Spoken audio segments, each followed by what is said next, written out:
Bienvenidos, devotos del cine y amantes de lo extraño. Cuando uno piensa en Guillermo del Toro, casi siempre pensamos en las mismas películas: Blade, Pinocho, La forma del agua, Hellboy, entre otras. Y con toda la razón del mundo, porque son películas increíbles. Pero hoy quiero hablarte de una que siento que muchas veces se queda detrás de estas otras, o simplemente no se habla lo suficiente de ella.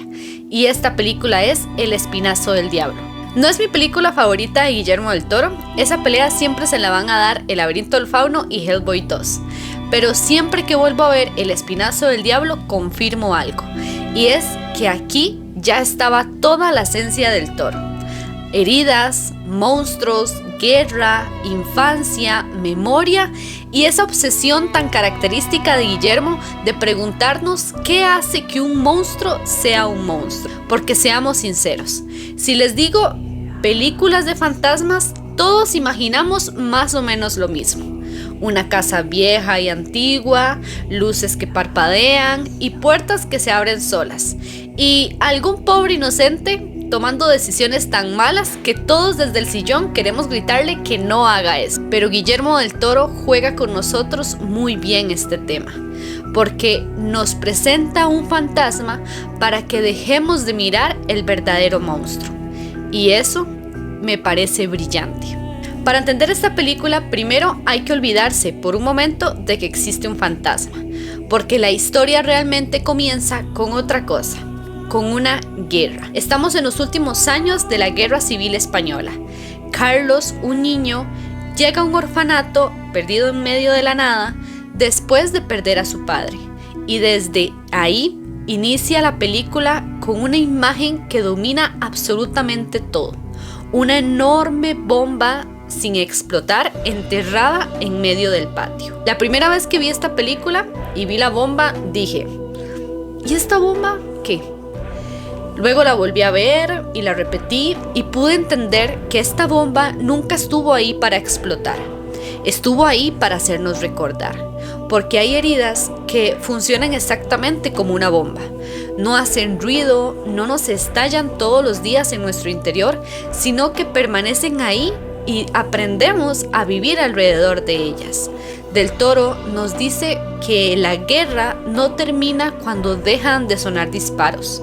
La guerra termina, si es que alguna vez termina, cuando dejamos de vivir dentro de las personas. Y eso es muy difícil. Y cuando uno entiende lo que significa esta bomba, también empieza a entender por qué existe un fantasma. En medio de ese lugar aparece el nombre de un niño, Santi. Los niños hablan de él entre susurros, dicen que sale en la noche, que aparece en los pasillos y que está muerto. Uno, como espectador, hace lo que hemos aprendido a hacer durante décadas viendo cine de suspenso y de terror. Pensar que aquí está el fantasma y aquí va a empezar el miedo. Pero no.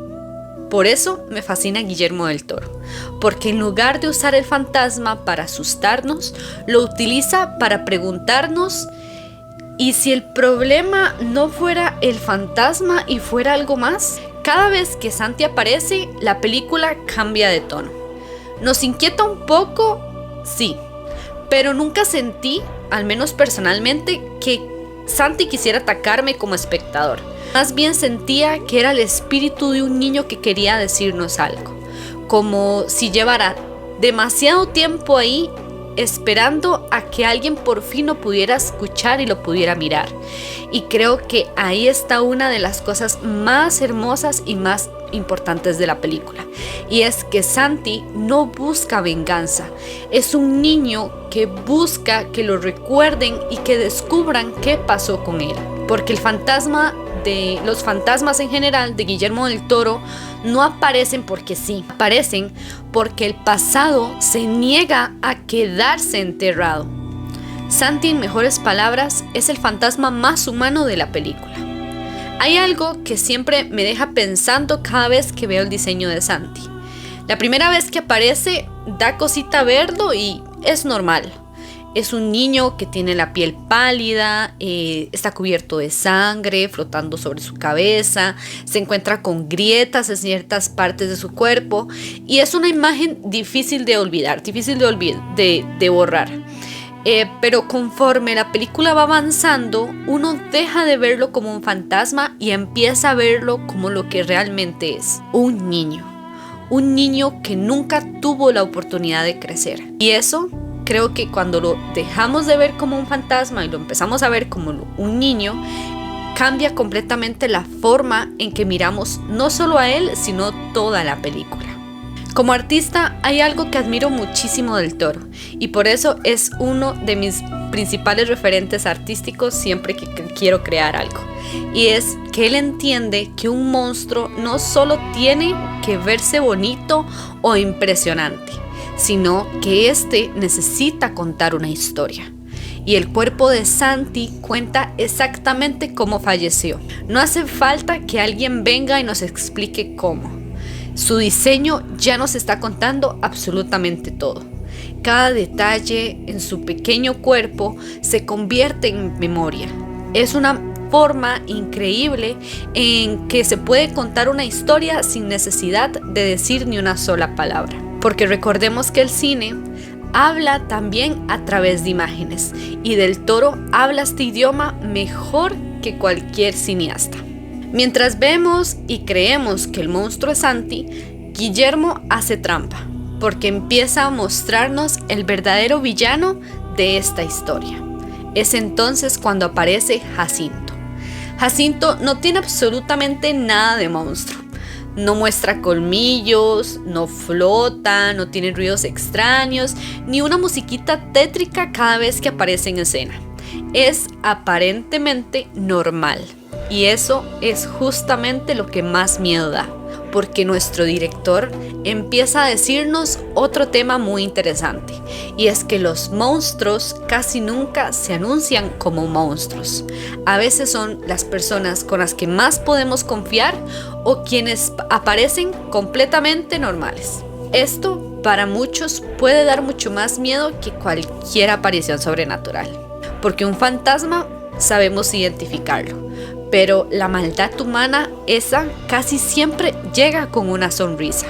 Pero hay algo todavía más triste que Jacinto, y es pensar en quienes tuvieron que crecer a su alrededor. Mientras Carlos intenta entender quién era Santi y qué ocurrió realmente en aquel orfanato, la película empieza a mostrarnos un tema doloroso. Porque Santi no es el único niño marcado por la guerra. En realidad, todos ellos son fantasmas de alguna manera.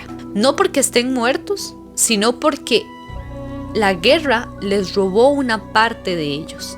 Y creo que aquí Guillermo del Toro hace algo muy importante. Muchas veces cuando pensamos en una película sobre guerra, imaginamos grandes batallas, soldados, explosiones, campos destruidos, pero Del Toro hace algo diferente. Nos mete en un lugar donde casi no vemos la guerra de manera directa. Estamos viendo las consecuencias. Niños que quedaron atrás, que tuvieron que aprender a vivir con una ausencia que no eligieron. Y es de las cosas más crueles que deja la guerra, que no termina solamente con personas perdiendo la vida, también termina dejando personas que siguen respirando, pero que tienen que aprender a vivir con lo que perdieron. Y esos niños están atrapados justamente ahí, entre la infancia y que deberían de estar viviendo y la realidad adulta que les cayó encima sin pedir permiso. Porque Carlos debería estar preocupado por cosas naturales, cosas normales de un niño: jugar, hacer amigos, descubrir el mundo.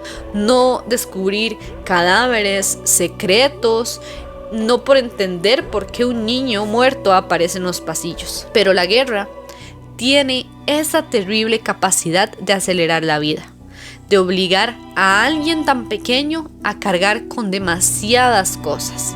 Hay otro tema que me causa mucho interés en esta película, y es la relación entre Carlos y Santi, porque aunque uno esté vivo y el otro no, en realidad ambos están viviendo algo parecido. Ambos son niños abandonados por un mundo adulto que falló. Carlos llega al orfanato porque la guerra le quitó a su padre. Santi está ahí porque la violencia le quitó la vida. Uno perdió su futuro y el otro ni siquiera tuvo la oportunidad de tenerlo. Por eso Carlos puede verlo, porque no mira a Santi como una amenaza, lo mira como otro niño, como alguien que necesita ser escuchado. Y aquí quiero detenerme un segundo porque esto es algo que amo tanto de Guillermo del Toro, y es que él nunca mira a sus criaturas desde arriba. Él nunca dice, este ser es extraño, entonces debe ser peligroso. No, Del Toro hace todo lo contrario. Muchas veces parece preguntarnos, ¿y si lo extraño solamente necesita de alguien que lo pueda comprender? Y eso, si lo pensamos bien, si lo analizamos de una mejor manera, está en toda su filmografía. En Hellboy tenemos un demonio que parece destinado a destruir el mundo, pero él a cambio decide protegerlo. En El laberinto del fauno, una niña encuentra seres fantásticos en medio de una realidad mucho más cruel. O tenemos La forma del agua, donde la criatura que muchos ven como monstruo tiene más humanidad que muchos de los seres humanos alrededor. Del Toro siempre vuelve a la misma idea. La apariencia no define la naturaleza. Y aquí volvemos a Jacinto. Porque si Santi representa la memoria, Jacinto representa todo aquello que la humanidad intenta esconder. El odio, la violencia, ambición, resentimiento, obsesión. Y hay algo que me parece muy impresionante e interesante de Jacinto, y es que él no es malo porque sí. Eso sería demasiado fácil. Lo aterrador es que él también es producto de este mundo. Es alguien que creció dentro de una realidad de donde la violencia era una herramienta, donde sobrevivir parecía más importante que ser bueno, pero la película no lo justifica. Porque una cosa muy diferente es entender de dónde viene alguien y otra muy diferente es justificar que por eso hace lo que hace. Aquí aparece uno de los símbolos más importantes en la película, y es el oro. Porque el oro en esta historia representa muchas cosas. Representa poder, representa ambición, representa deseo, representa esa idea peligrosa de que algo material puede valer más que cualquier vida humana. Justo ahí es donde Jacinto termina destruyéndose por completo, porque buscando algo que cree que le dará seguridad, termina perdiendo completamente su humanidad. Y entonces llegamos al título. El espinazo del diablo hace referencia a una condición médica llamada espina bífida, una malformación que ocurre durante el desarrollo del feto. Pero Del Toro toma esa imagen y la convierte en una metáfora. Una columna deformada, una herida desde el nacimiento, algo que marca el cuerpo para siempre. Y en esta película, esa herida no solamente lo tiene una persona, está en toda la sociedad. España está marcada por la guerra, las personas están marcadas por la guerra, los niños también están marcados por la guerra. Todos cargan con una especie de espina bífida, de espinazo del diablo, una herida que no siempre se ve, pero está ahí, permanece ahí y cargan con ello. Y llegamos al momento donde todas las piezas empiezan a caer. Durante toda la película hemos estado buscando respuestas. ¿Qué pasó con Santi? ¿Por qué sigue apareciendo? ¿Qué secretos guarda este curioso orfanato? Pero poco a poco entendemos que la historia no fue realmente sobre descubrir qué pasó con un fantasma. Era sobre descubrir qué pasó con las personas que permitieron que este fantasma existiera. Porque una cosa es que exista un fantasma y otra muy diferente es preguntarse quién creó las circunstancias exactas para que un fantasma existiera.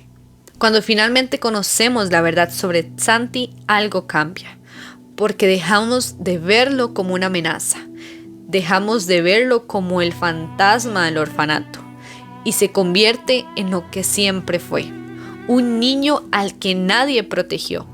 Santi no es aterrador porque esté muerto, es aterrador porque representa una injusticia que nunca fue reparada. Es la prueba de que hay historias que, aunque intentemos enterrarlas, siguen buscando salir a la superficie. El Espinazo del Diablo es casi como una declaración de principios, como si Del Toro nos estuviera diciendo: yo no estoy interesado en hacer monstruos para que ustedes tengan miedo. Estoy interesado en hacer monstruos para que ustedes entiendan algo.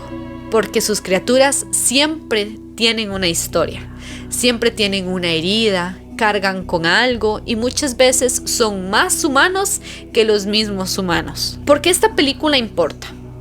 Y quizás por eso quería hablar de ella. Porque siento que muchas veces las películas menos populares, las más infravaloradas, son las que esconden las ideas más importantes. Todos hablamos de los grandes títulos, pero a veces hay películas como esta que están ahí esperando a que alguien vuelva a abrir esa puerta. Y ahora te quiero dejar una pregunta. ¿Cuántas heridas del pasado seguimos cargando sin haber aprendido todavía a escucharlas? Y no me quiero ir sin antes decirte una frase de mi cineasta querido. Los monstruos son los santos patrones de nuestras felices imperfecciones. Espero te haya gustado el video. Si conoces de más películas como estas y quisieras que hable de ellas, puedes dejármelo en los comentarios. Agradecería mucho que le des like al video y te puedas suscribir para que así te lleguen notificaciones y pues puedas ver más contenido como este. Yo me despido aquí entre dos cinéfilos. Hasta la próxima.